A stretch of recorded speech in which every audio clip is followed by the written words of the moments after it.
जैसे आपने सुना, बहुत अलमनाक दिन है क्योंकि हम सकूक के को याद करके उस वक़्त जो असबाब थे उनको सामने ला रहे हैं और जो सबक हमने हासिल करना है उसको सामने ला रहे हैं।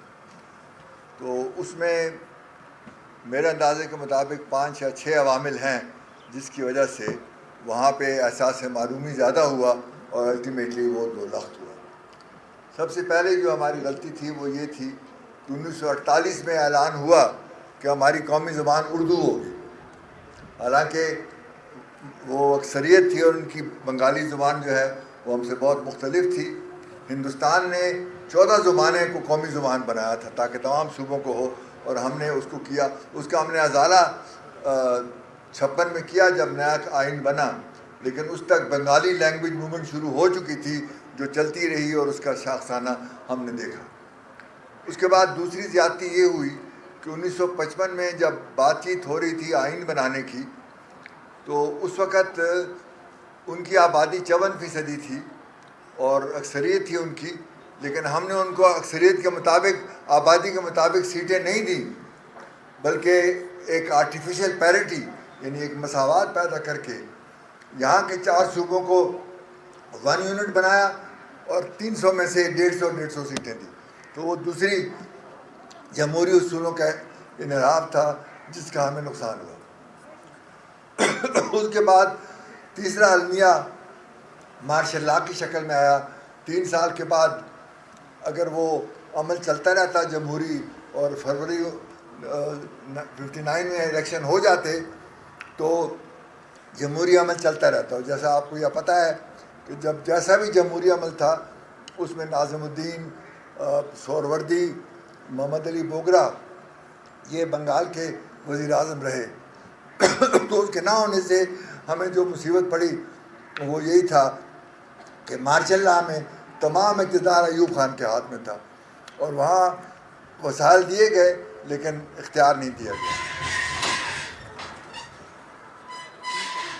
उसके बाद जो अगला मसला पेश आया वो 65 की लड़ाई थी। वो लड़ाई में हमारी दूरी मज़ीद बढ़ गई क्योंकि उनको एहसास हुआ कि हमें हिफाजत नहीं है और तमाम मसला जो है वहाँ का है।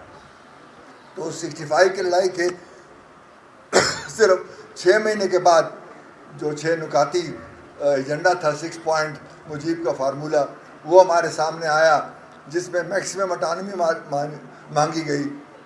हमें सिर्फ 4 सब्जेक्ट जो हैं वो मरकज़ी सतह पे होंगे।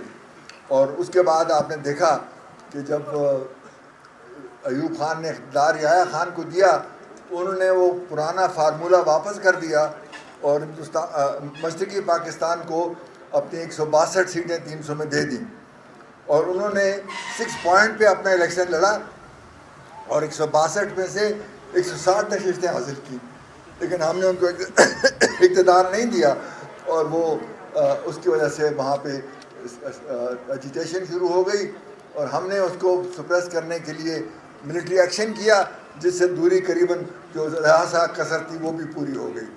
तो इसका जो खुलासा है वो यही है कि बांग्लादेश सकूत ढाका का सबसे बुनियादी जो वजह है वो जमहूरी अमल का ना होना है और जमहूरी उसूलों से बाज़गश्त है कि हमने उसको पूरी तरह फॉलो नहीं किया। उसके अलावा भी जैसे आप जानते हैं कि वसाइल की तकसीम में उनको एहसास हुआ कि हमें पूरे वसाइल नहीं मिल रहे, दे भी रहे थे तो डिफेंस का ख़र्चा यहाँ हो रहा था, इंडस बेसिन वर्क्स यहाँ था, तो वो भी एक मसला बना।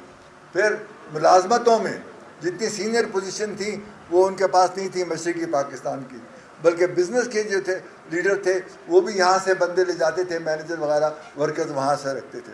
तो ये तमाम अवामिल ऐसे हैं जिसके यहाँ भी हमें एहसास होना चाहिए कि इन चीज़ों को हमें सेंसिटिविटी के साथ और एहसास के साथ और तदब्बर के साथ सोचना चाहिए कि अगर एहसास है मालूम एक दफ़ा पैदा हो जाए तो उसको बढ़ाने के लिए ऐसे अवामिल होते हैं, ऐसे लोग होते हैं, लीडर होते हैं जो उसका फ़ायदा उठाते हैं।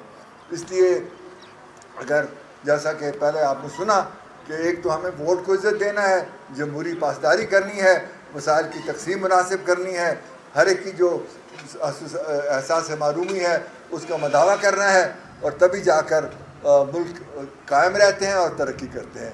तो यही सबक है जो हमें सीखने हैं और खुदा करे कि पाकिस्तान में इस किस्म का साना आइंदा कभी ना हो।